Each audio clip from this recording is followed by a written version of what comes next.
Excellency, distinguished members of the Council, I would like to congratulate Italy for its presidency of the Security Council this month. I am privileged to have Minister Alfano chair this session, which is a reflection of Italy's strong commitment to support the United Nations effort to end the crisis in Libya. It has been 2 months since the launch of the Action Plan for Libya. The Action Plan is made of a number of ingredients which UNSMIL has simultaneously started working on, including amending the Libyan political agreement, organizing a national conference, preparing for elections, and providing humanitarian assistance. The Libyan case may appear simple. As a nation without stark ethnic or sectarian divides, but with a good education and a wealth of natural resources, many challenges faced elsewhere are not there. But what might be mistaken for a homogeneous nation is actually a country divided at an atomic level.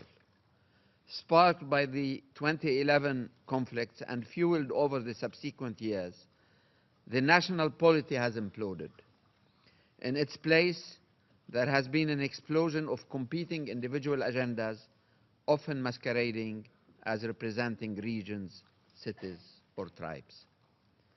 Reconstituting the Libyan national polity is a must, for without it, effective institutions cannot form, and rebuilding a state can only be a Sisyphean endeavor. Excellencies, I am pleased to report that over the last 2 months, the Action Plan has made significant headway. The United Nations convened 2 sessions of the Joint Drafting Committee, composed of members from both the House of Representatives and of the High Council of State, to agree on a set of amendments to the Libyan political agreement in UNSMIL's offices in Tunis. For the first time, with these meetings, Article 12 of the Libyan political agreement has been implemented. I welcome the mutual recognition of the 2 assemblies and their acknowledgement of the Libyan political agreement as the sole available framework to end the crisis in Libya. Since the meetings, the 2 bodies have been in constant contact. Though much progress was made, a few remaining points are still to be agreed. I am quite confident we are close to a consensus. We will not tailor a process to pick particular candidates, and any mechanism to select a new presidency council and government must be transparent and fair. I am pleased to report that the Libyan public has overwhelmingly welcomed this principled approach.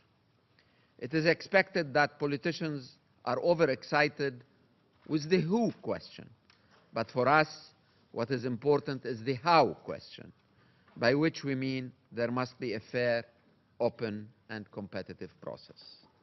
Mr. President, members of the Council, work is also ongoing on other aspects of the Action Plan.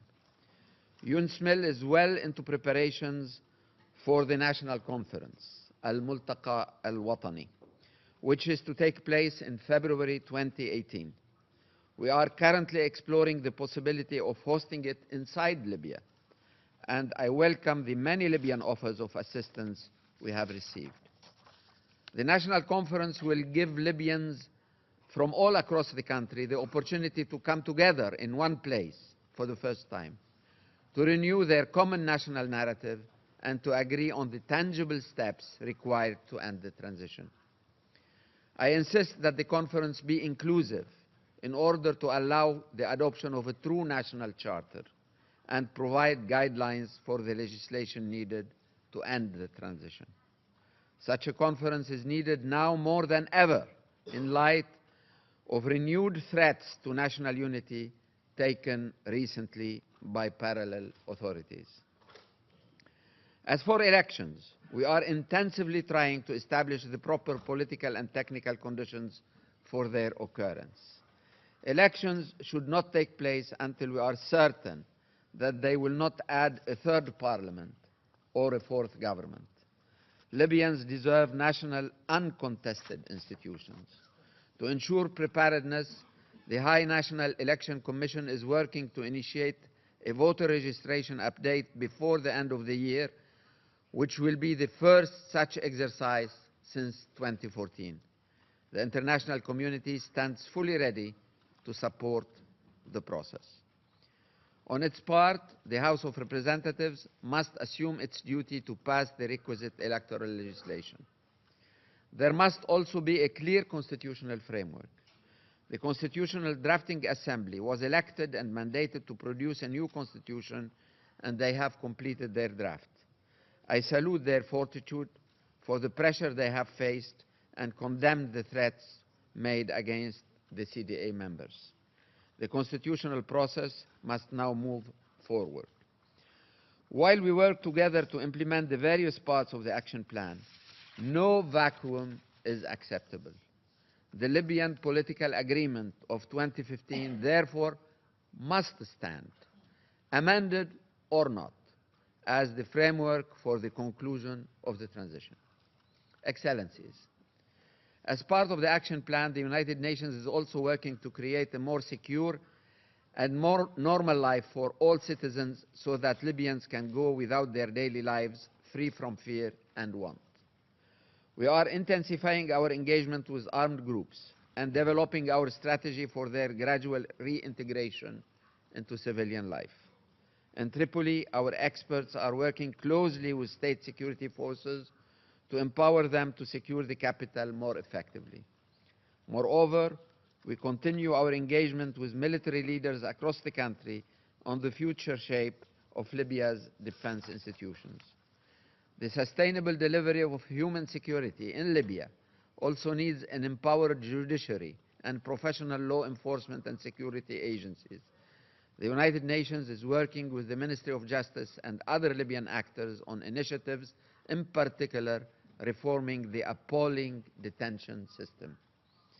The mission continues to work to facilitate dialogue between local communities and institutions, such as recently the preliminary agreement between Tripoli and Zintan.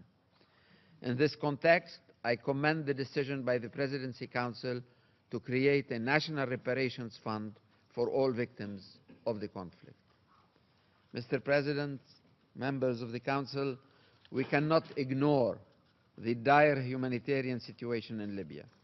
In the past, the country has been a donor to much of Africa. Now, 25% of the population have humanitarian needs. In particular, Libya's health sector is in crisis. Only a fraction of the country's public hospitals are functioning.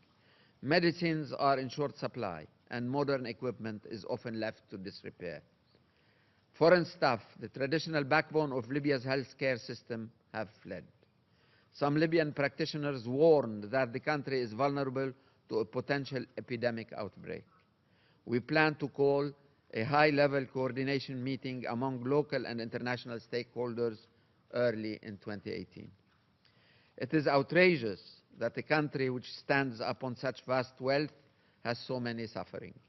However, it does, and so we must assist them tackle the urgent concerns. Our humanitarian strategy seeks to help address the acute needs of the most vulnerable groups. I hope you can consider supporting our program for 2018. This is not to mention that the now critical 2-year-old stabilization facility that has brought tangible benefits to communities in Ubari, Benghazi, Sibha, Sirt, and Kikla. Encouraged by the success, the facility is expanding into Bani Walid and Greater Tripoli. Owing to the stabilization facility, hospitals have been reopened and children have classrooms. Yet this is not enough. Much more remains to be done. On migrants and refugees, despite emergency assistance, we have seen an increase in the number of people arbitrarily detained in a system with no accountability or due process. Migrants continue to be subjected to extreme violence, forced labor, extortion and killings, and other grave abuses inside and outside official places of detention. We urge the Libyan government to address frontally and comprehensively this challenge, to find a solution that respects the rights of migrants and host communities across the country. The United Nations stands ready to work with the Libyan authorities and their northern and southern neighbors to develop innovative and sustainable solutions. Mr. President, Excellencies, beyond the action plan, three very serious challenges have imposed themselves on our agenda: impunity for grave crimes, the economy of predation, and the erosion of frozen assets. First, impunity and lawlessness continue to prevail across the country in face of increasingly heinous crimes committed every day. A few recent examples include: on 26 October, 36 corpses were found in Al-Abyar near Benghazi. The corpses showed signs of having been tortured before they were executed. This is one of a long series of discoveries of corpses being dumped in and around Benghazi over the past months. Days later, a fighter jet bombed a family in the outskirts of the city of Derna. 14 civilians were killed, most of them children and many women, in an appalling incident tantamount to a war crime. On 20 October in Tripoli, the bodies of 3 men were handed over to families hours after having been taken alive during clashes in the Ghararat area, raising concern of extrajudicial killings. We are still investigating the recent events that led to the deaths of numerous fighters in the Warshifana area in western Libya. There are suspicions that a number may have been killed in a manner which violates international law. Events such as these shake popular faith in the political process. I once again call on the Libyan authorities to investigate these incidents and hold the perpetrators to account. However, I cannot ignore that such events take place across the country with alarming regularity, and I cannot accept that repeated calls for justice go unattended. If Libyans alone cannot combat impunity for war crimes, it is time for the international community to consider mechanisms that can help them to do so, possibly including joint tribunals. The second challenge is that politics in Libya is strongly shaped by economic predation. In an environment of protracted insecurity and lack of accountability, the shadow economy has been flourishing. Billions of dollars are lost every year in illicit money transfers. The gap between the official exchange rate set at 1.4 Libyan dinars to the dollar and the black market exchange rate of 9 dinars to the dollar provides ample opportunities to earn huge profit margins. Brokers benefit from the selling of letters of credit and checks. The traffic of subsidized fuel to foreign countries robs the country of hundreds of millions every month. Other measures include the issuing of overvalued government contracts. The result is that Libya's financial reserves are depleting rapidly. Libya is a textbook example of the apparition of instant millionaires and of the extremely rapid tempo of middle-class impoverishment. And it is the Libyan people who pay the highest price for this. 2 of every 5 Libyan youth are now unemployed. The third challenge, beyond predation, which robs the country of much, hundreds of millions more are being silently lost due to poor management of Libya's frozen assets. Freezing the assets is one thing. However, their mismanagement is another. We should revisit how Libya's external wealth and investment are taken care of so that they are not silently and gradually lost for future Libyan generations. Excellencies, the relaunch of the political process has created a new momentum. I am pleased to see many constructive and peaceful debates on the future of the country. It's testimony to the commitment of the Libyan people that on a daily basis I receive new ideas and suggestions on the political process from ordinary citizens keen and free to participate in shaping their country's future. These are citizens not prepared to sacrifice their rights for security, and they do not need to. In a society based on institutions, neither rights nor security must be compromised. I am committed to doing my utmost to assist the Libyans resolve their political crisis. The United Nations is ramping up our presence in Libya, and have already significantly increased our footprint in the country. Allow me to end by thanking Council members for their commitment and support to our efforts to resolve the crisis in Libya. And I would like also to thank our quartet partners, the African Union, League of Arab States, and European Union.